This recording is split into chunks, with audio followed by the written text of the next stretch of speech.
Hi, y'all. This is Kristen Chenoweth. Hi, I'm Gloria Stefan. This is Sarah Bareilles. Hi, I'm Patty Lapone. This is Lin-Manuel Miranda. You're listening to the Broadway Podcast Network.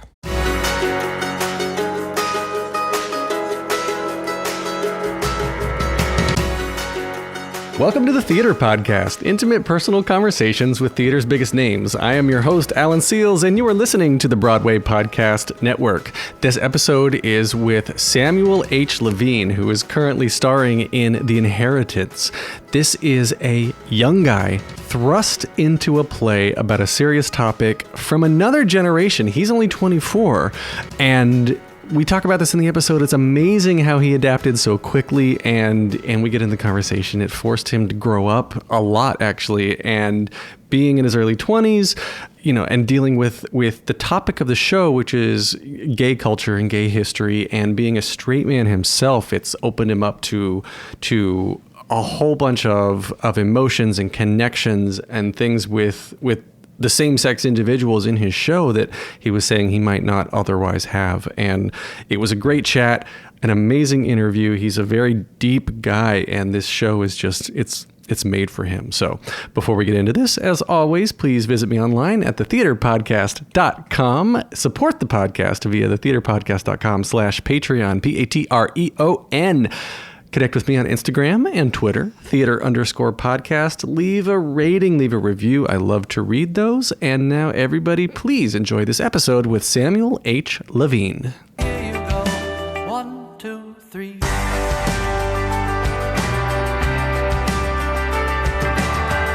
My guest today is making his Broadway debut, currently starring in the production of The Inheritance. He was last seen performing in the same production of The Inheritance only on the West End out in London, which won the Olivier Award for Best New Play. He just wrapped shooting a feature film alongside Jennifer Lawrence that currently has no name. We'll just call it the untitled Lila Neugebauer movie. Oh, man. Oh, gosh, for those listening, I've redone this like 4 times because that's a hard name. It can even be seen on TV in the CBS production of Instinct, Bull, and Elementary. Samuel H. Levine, welcome to the Theater Podcast. What's up? Good to be here. Otherwise known as Sam. Sam, yes, yeah. Sam I am.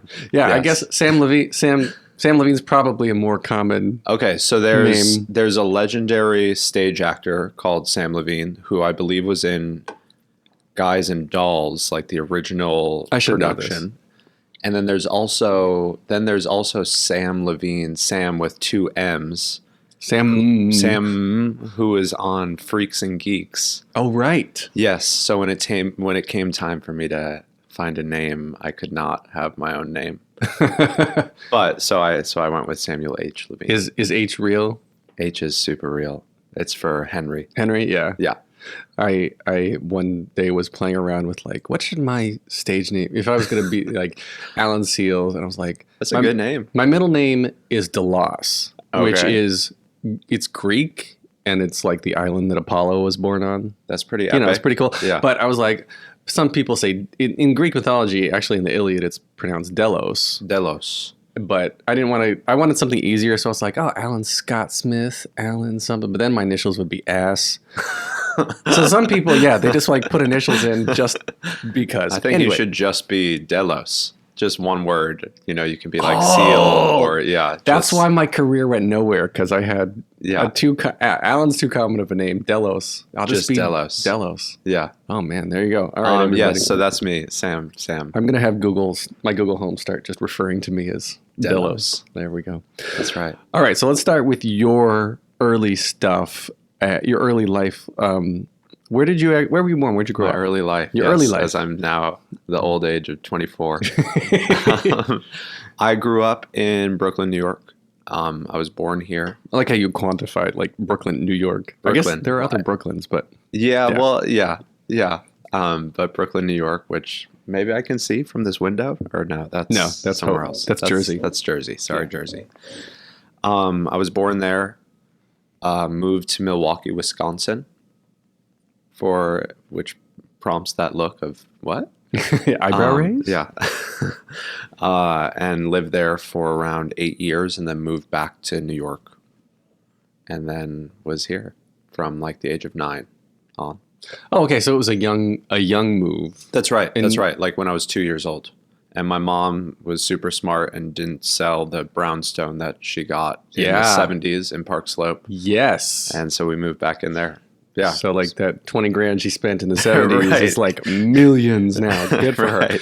her. Yeah. So you moved back in there. That's amazingly smart. Yes. And were you performing at all like while you were in Wisconsin? Because I ask this because I don't find it uncommon that there's a lot of good arts and culture in that area. I don't really know. I don't think I was. I was playing Little League a lot, and it was always something that was like in the back of my head, but I wouldn't say like things didn't really kick into gear when I came back to New York and went to middle school, and the public middle school that I was at, MS51 in Brooklyn, had a drama department. And so I became a part of that, and that's when it became more of a thing. What attracted you to want to join the drama?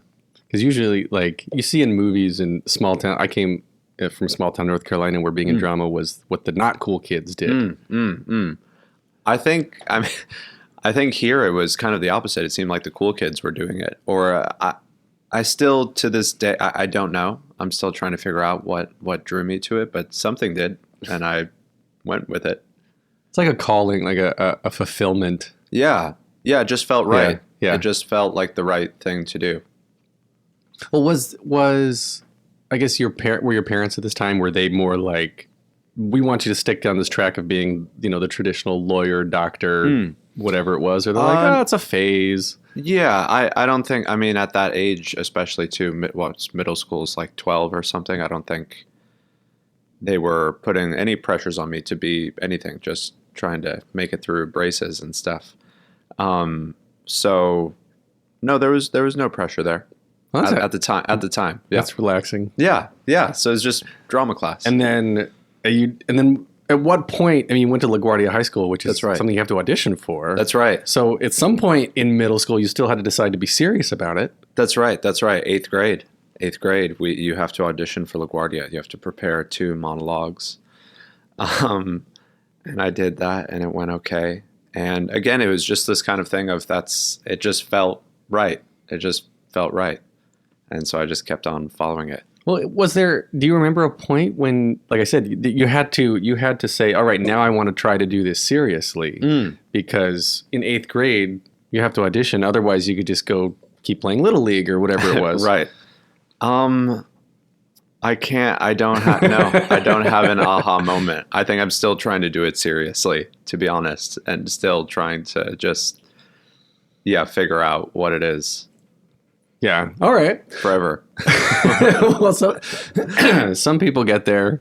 I'll let you know. Some people, yeah. Next time I'm send on me the a text. show, Let me know. I'll let you know. Okay, so then you went to LaGuardia. That's right.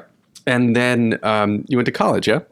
That's right. I went to a school called California Institute of the Arts, or CalArts, which is outside of LA, in Valencia, California. And I went there for 2 years, and then dropped out because I got a job in the city. And I had been working with an agent out of high school. In this city, not LA. In this city. Okay. In New York. Yes. I had been working with an agent out of high school, and so when I would come back for breaks and whatnot, I would audition and see what was happening, and eventually after, I think the summer before junior year of college, I got a job here, and then didn't go back to college. What was the job? What'd you get? It was a play called Kill Floor at LCT3. Right. Yes, directed by the wonderful Lila Neugebauer, with Marin Ireland and Danny McCarthy and Nick Ash and Natalie Gold and all these incredible, incredible actors. And I was like, I can't again, that thing of just, I got to do this, don't I? Because I feel like I'd regret it if I just went back to school. Do you think you ever will? Go back to school? Yeah. I don't know. I'm about to be out of a job, so we'll see. Maybe I'll go back to school, but I've been so fortunate to kind of be able to learn on the job and learn from incredible actors and directors and writers. Yeah. So we'll see. I've heard that from a lot of people who have either just not gone at all or have dropped out for whatever reasons. it's that school gives you certain opportunities that you may not have otherwise. But if you're lucky enough, you're one of the lucky few that has those opportunities given to you ahead of a graduation date, that sometimes you have more of the opportunity of, the on-the-job training. Yeah. Yeah, the training definitely. And I've taken classes in the city, and it's always important to me to stay in training and in practice and stuff. But I think the thing I missed most or mourned most about not finishing school was just having the community that school gives you. Mm-hmm. And that I find that people, these lifelong friendships and these strong bonds that you need to make it through this business and through life in general. And that's what I mourn most. And it's something that this play has actually given me, and The Inheritance has given me. I've been working with these people for almost 3 years, and it's in a way like a college, a Mm-hmm. lifetime of a schooling process. So I've been able to develop my own community. That was, my past foray into theater. Part of what attracted me so much to it is a lot of what you just mentioned is it's instant family. Mm-hmm. Mm-hmm. Whether or not you enjoy your family at home or not. Like, there are a lot of people that go into theater, and aside from like the accolades, like getting applause on stage and commanding people's emotions, all that aside, which is its own reward, being able to bond. Like you're going through a form of trauma. I've said this before on this podcast. It's the rehearsal process and the learning lines and the stress of all this. And we'll get into The Inheritance. It's a 2-part heavy show. Yeah. So I'm sure lots of drama. The length in general, I just imagine the length is traumatic. Everything else now someone else is going to be complaining like, "Oh, I have so many lines." You're like, "Dude, I did The Inheritance." You have no idea. True. But exactly what you're saying. That family, I feel you on that. It's one of the most powerful and beautiful things about what we do, and everyone involved in, whether it's a podcast or just like these types of connections that you get are unique and really special. Yeah. Everybody is attracted to theater because like they're looking for that connection. They're looking for that emotion. And I again, I've said this before on the podcast too, but Tanya Pinkins told me that, and I'm every time I recall the story, I butcher it even more. But she said that theater allows you to empathize with other people and get practice developing that center of your brain, because that's not something you can read about it. But you can't train to do it unless you're actually in the moment. You've got these stories, the stories of love and loss and happiness and everything, and then your brain just is experiencing it without having to actually go through it, which I think, and I'm no expert, I actually should talk to an expert about this, is that because you're tricking your body into feeling this way that, your character, if you're acting properly, right? Like you're giving the same kind of physical response you were if you were actually in love, or if you're actually scared, if you're actually whatever. And so you're forming these real deep connections with your castmates. Yeah. Because and as an audience, we're able to watch this, and it's we're a voyeuristic society anyway. But totally. Oh God, I'm going so far off the rails here. No. I love it, and it's something I think about often, especially with this play. That I've been working with some of these people for 2.5 years. So when I say I love you on stage, it's no long. I'm saying I love you. It's no longer words from a page. It's becoming very, very real, and saying goodbye to and as we get ready to say goodbye to these people, it's going to be insane. And I think the funny thing is the one thing that's preparing us to say goodbye is the play itself. And that same way, it's allowing us to go through these emotions together. Yeah. Well, the show, for those who haven't seen it, what's the best elevator pitch you can give? Oh man, you need a long elevator ride. But I like to describe it as it's a group of young men on stage, And basically our writer, Matthew Lopez, was inspired by E.M. Forster's novel, Howard's End. And Matthew has kind of reappropriated the story of Howard's End, and he's told it in his own way through the lens of 21st century young gay men in New York City. And so you experience the play as a group of young men telling this story that Matthew wrote over 7 hours. Right. So you're experiencing the whole thing in real time as it were being told to you. Yes. That's right. And that's how I like to pitch it. Other people pitch it differently. It centers around Eric and Toby, this young couple who have just been recently engaged, and kind of the spiral that their relationship takes and the way they are affecting a younger generation that they come into contact with, and also how they've been affected by an older generation that they've also come into contact with. Well, this is set in the 80s, yeah?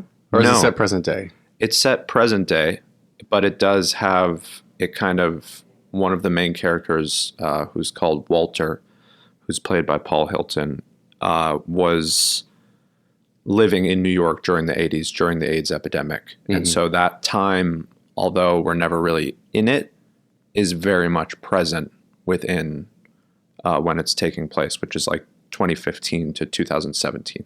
Right. Yeah, there was a lot of throwbacks to the 80s, and that's right. And that's where I walked out taking it more to be a story. Well, there was one line in there that I don't remember exactly what it is, but it's like people don't tell gay history in schools. Right. American students are still taught nothing about queer history. Yes. I think I know almost every line, by the way. and there's so much importance behind people learning that, and because it's going to progress our society, and the show to me, what I took out of it as someone who identifies as heterosexual, mm-hmm. I took out of that there's a whole world of history that I have been shielded from. Yeah. And it made me want to go learn more about it. Yes, absolutely. Queer history is American history. Yeah. And it should be taught as such. And I felt the same way as I started working on this when I was 22, and like just grasping what happened during the epidemic, mm-hmm. and to have a cast member like John Benjamin Hickey who was living through that, and to have him there and telling stories, and then Matthew, our writer, the next generation after John's, and just like the play playing out in real time in the rehearsal room and then me, the younger generation, of learning about what happened, because it has been shielded from so many, mm-hmm. and people haven't been given the space to talk about the history and to feel the emotions that come with it. Right. Well, how do you identify sexually? I identify as heterosexual. Hetero, yeah. So when I was going to say, like, a few minutes ago, you said you're looking at your cast members, which are men, and you're telling them you love them, and that's for a straight guy. Mm-hmm. That's sometimes very hard to say. Yeah. I mean, unfortunately, I think straight men or men in general are not the best at feeling emotions, if you will, or have been guided against feeling emotions. Yeah. I mean, it's fuck that. It's fuck that. Yeah. This is all kind of coming back to Love Is Blind on Netflix, which is one of the best, trashiest shows I'm watching at the moment. Someone was just telling me about that show. Oh, it's a train wreck you can't look away from. But it's these straight guys that for the first time you take away their outside stimulus, their phones, everything, and they're making these instant connections with these people, with these women, because partially, in my opinion, because they're just forced to talk. And there's no one there, there's not their guy friends there edging them on, being like, oh, that's just being a sissy, or that's, and it's this whole new world, like this generational flip we have to make. And I think it's like, it kind of starts with me. I'm 39. I think it's starting with me. And it's like you're smack in the middle of it at 24 of like, to you, telling a straight guy, oh, I love you. Like, that doesn't seem weird. I don't feel like that seems weird to you now. No. To me, at your age, that would be insane. Wow. Yeah. Yeah. I mean, that's wild to hear. And I hope that, everyone should be able to say I love you and also receive I love you from whoever, and wherever. I do. Yeah. I do now. Yeah, right. At this age now. Right. Yeah. And I hope the work continues on and people can do that. Right. But yeah, no, not weird at all. I mean, do you get that, the feedback about the show? And I want to get into like the differences between London and New York, because obviously the run here is not as long as we would have hoped for. Right. But the feedback, the positive feedback that you've gotten, like stage door, is there anything that stands out to you as like, oh wow, I had no idea, or things that are in your mind as somebody coming up and being changed by what they saw? Absolutely. One of the most powerful things is I was sent a letter, or I was given a letter outside the stage door that I had no idea at the time the story behind what was being given to me. I just, because it was just an envelope. But it was a young woman from Japan who is queer, and she saw the show in London and was inspired to come out to her family and to love her girlfriend openly. And she had taken a pilgrimage to New York to go to the Stonewall Inn and to also see the show with her girlfriend. Wow. And it was just so, I remember reading it on the taxi ride home after a show. Just a deep reminder of that. The show is inspiring people. It's changing people, and people feel the love. They feel the need to be truthful, to feel their emotions truthfully, which is incredible. Yeah, I love all of the shows. There's a place for your Mean Girls and Shrek the musical, and there's a place for all that. But there's like the prom holds a special place in my heart. Yeah, because it's this story of being truthful. Yeah, and like the inheritance again. It's like exposing culture outside of the norm, and unfortunately, gay culture is not the norm yet on a mainstream scale. It's New York City a little bit more so than other cities, but there's still work to be done. Right. I absolutely love the thing, but going back to again the difference between London, this just award after award and positivity in London, and then what. So the difference between London and New York audiences, what do you think happened? Because I guess to preface this, the show is closing on March 15th. That's right. So come. So yeah, there's only a few weeks left at the time this episode drops, which is an early closing, shorter than we would have hoped for. So that's right. In London, it was great. When Olivier, same story here. What happened? What do you think? I don't know. Fortunately, that's not my job. I don't think. So I don't know. The world will never know. Or I don't know. I think New York and America in general is just, like the go big or go home. Or people, I think, love things even more intensely in New York, and they also hate things even more intensely. So I think the people that really, really loved it with a passion and a vigor that wasn't felt in London. And the people that maybe didn't like it also, on that same note, really didn't like it. But who knows? I like to think that the people who needed to see it saw it, and the play will live on forever within those people. Mm-hmm. Yeah. Yeah, it's good. I think someone told me their theory was that because so much of the people with the disposable income now to see Broadway shows lived through the AIDS epidemic themselves, that they don't want to go see a show about it. It's true, yeah. Because it was hard. Yeah, that's very possible. Lost lots and lots of friends. Yeah. It's also, on that same note, or a more financial note, is just that I think London theater is just it's more ingrained in the culture there. And I think it's something that's slowly starting to happen here. But, they got that guy called Shakespeare and stuff. And it's just like a part of who they are since the beginning. And I think it's becoming more interwoven here, but there's still work to be done to make it more accessible, more attainable, and more interwoven. Yeah. Musicals have commercial success in the soundtrack that you can do, and there's more marketing, and there's just more budget. But yeah, plays. Not saying that musicals can't go deep and be great acting. Like you have to be a good actor to be good in a musical. That's right. But I've seen more boundaries pushed in straight plays. Yeah. Hands down. Right? Yeah. And hopefully that continues to happen. Oh, I hope so. I mean, of course it will. Absolutely. Our writer often talks about how he hopes this play opens the door to many other 7-hour epics about other experiences. Right. And, yeah. The character, like, this is it's a 2-show, 4 acts, right?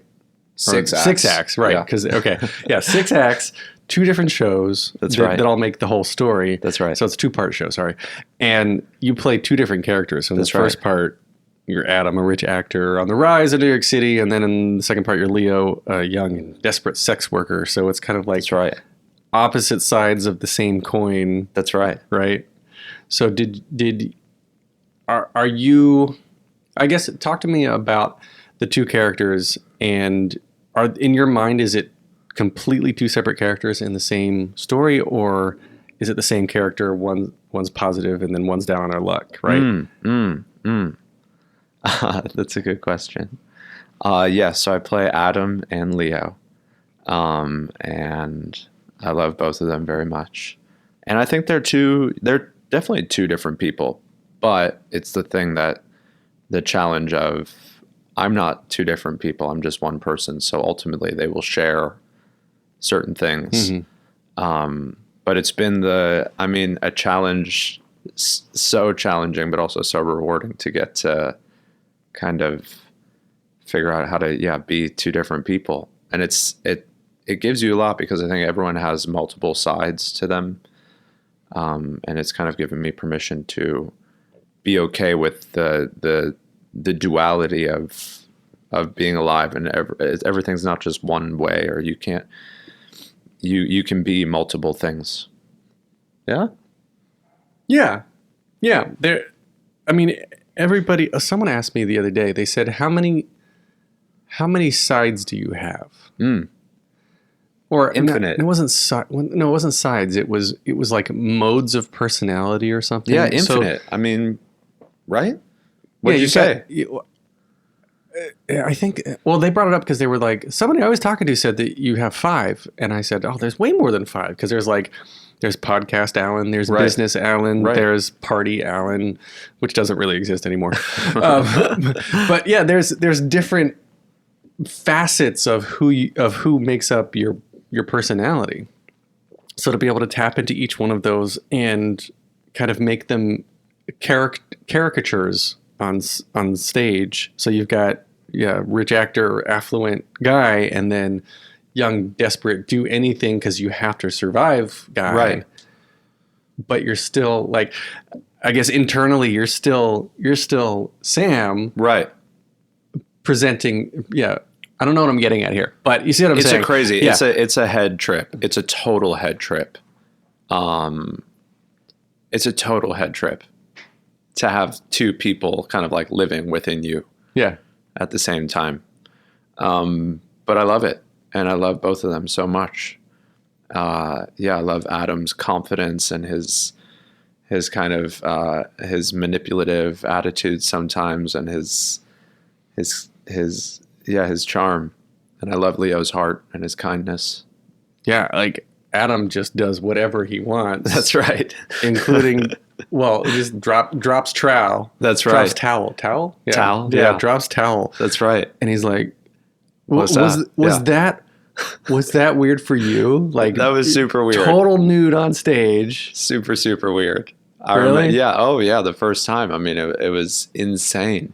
I went through, I think, the entire rehearsal process, not doing it. We get to that scene, I do it in my underwear or something. And then I think the final dress, I went for it. Very weird. Very, very weird. But ultimately liberating. And yeah, it's the character. Right. So I feel some protection in that.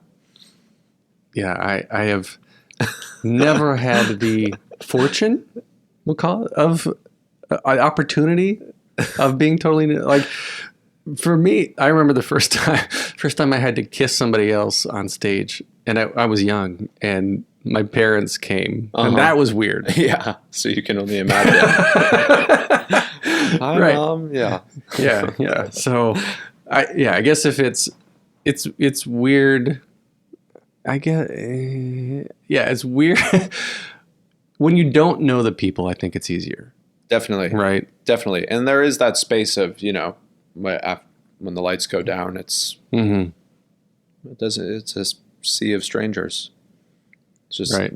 Blank faces. Is there any sort of empowerment you get from being like, I have the confidence to do this, and most of these people would never do this? Again, I feel like it's the character that has the confidence. So I don't know. Maybe ask me again, when this all ends. I don't know. There's going to be a lot of unpacking of what this show, has given me, if you will,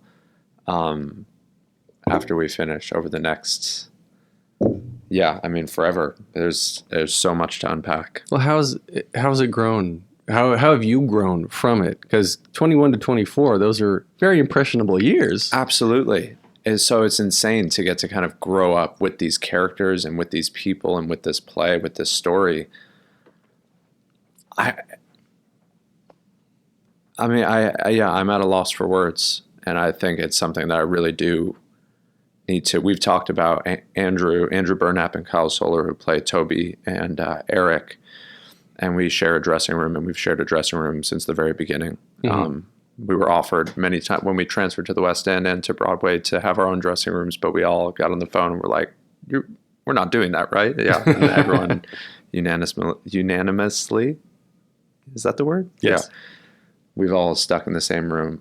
We were saying how we kind of like need to, after the show closes, like, should we go to a group therapy session and kind of like debrief about what this thing is?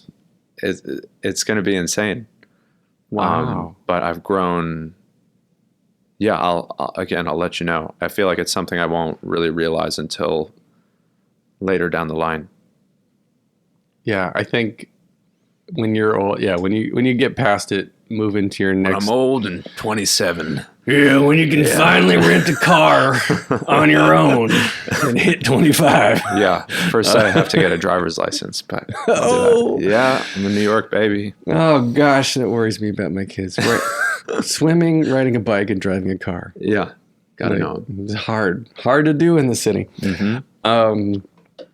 That's interesting that you guys talked about like group therapy, because it seems to me that the show itself is a form of therapy. Yes, very much so. There's a lot of catharsis, a lot of exploring of emotions, a lot of letting go, which feels really good. But but in and of itself, the show has caused so many other things and emotions, and letting go of it will be extremely intense. So we talked about, maybe doing that. And I think it's a good idea. I think so too. I think ending any show is traumatic. Ending anything, letting something die, letting something go is very hard and something that every human deals with. But especially this one, because we've worked on it for so long, because the emotions are so intertwined with who we are as people, because we've spent more time over the past 2.5 years as those characters than we have as ourselves. It's going to be extremely intense. Wow. Yeah. Yeah. Do therapy. I recommend therapy just in general. Yes. So on to a lighter note, you're in what we are calling the untitled Lila Neugebauer movie, opposite Jennifer Lawrence. Yeah, that's right. Some incredible Jennifer Lawrence, Brian Tyree Henry, Samira Wiley, Jane Howdyshell, who's another great theater actor, Linda Emond. Some incredible actors. And are you looking to see yourself? Do you see yourself more in like the TV film thing later on down the line, or because everyone's like, you do theater because you love it, you do TV because you got bills to pay. Right. Yeah, there is. People say that for a reason, for sure. I definitely want to make movies. Movies have like theater have impacted my life deeply, deeply, deeply.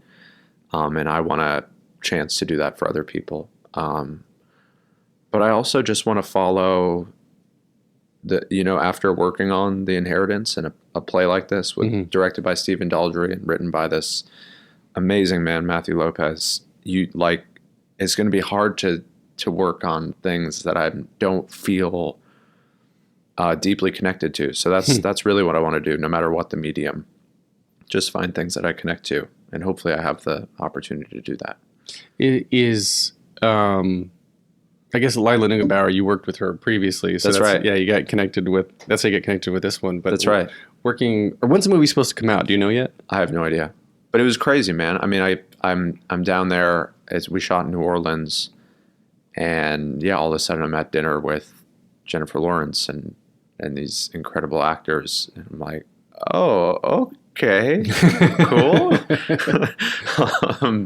So I definitely want more opportunities to do that, because it was also, while yes, there was that kind of like starstruck feeling, there was also the feeling of, oh,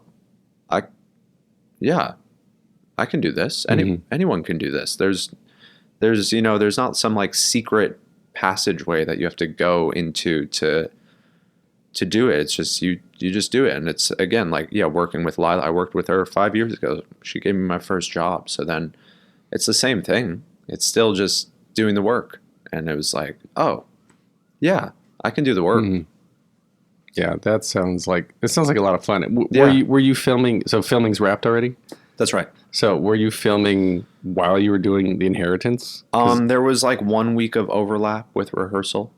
Oh, so it was before Inheritance opened then. That's right. So I was like, in the summer. I don't know how you could do a no. two-part play, a two-part 6-act play. I'm not a real person. I mean, even just, the days off. We have 2 days off, which is unheard of in the theater community. But I mean, I'm just dead to the world. Right. Really. Yeah. And just go home and crawl into a shell and sleep. Absolutely. Cool. Yeah. All right. Well, we'll wrap this up with the 3 standard closing questions that I ask everybody on the podcast. The first one, what motivates you? People. People motivate me. To impress them or inspired by them? I think in regards to this play, it's just when I'm not feeling it that day, or if I'm feeling tired, I look to my fellow castmates and I see that they've showed up, so I can show up too. And in that same regard, when they're not feeling good, then it's on me to kind of like raise the bar, and we kind of lean on each other that way. Oh, nice. Okay. Yeah. So the second question is, what advice would you give to your younger self and younger people listening now, starting out down a similar path? I would say to my younger self, I love you, and keep on going. I love you. That is nice. Very simple, but speaks volumes. Okay. Yes. Last question. If you could only see one show for the rest of your life, but you can see it as many times as you want, what would you see? Oh, man. This is a play. Anything. I would see the Batsheva Dance Company dance. Sorry, theater goers. All right. I would go with the dance. All right. And we can find you on Instagram at That's right. Sam H. Levine. You're not on Twitter? No, not yet. Yeah. Should I? I got to do the TikTok and the Twitter and the... I'll do it one day. All right. And you can find more of me and other past episodes online at thetheaterpodcast.com. Help me continue the transcriptions for all of those who need it at thetheaterpodcast.com/Patreon. I'm on Instagram and Twitter at theater_podcast. On Facebook, on facebook.com/officialtheaterpodcast. So many socials. Please leave a rating, leave a review. I love to read those. And then thank you to Jukebox the Ghost for the intro and outro music, and Samuel H. Levine. Thank you. Thank you for being here. This has been fun. Thank you. Take a deep breath, make the world a little colorful.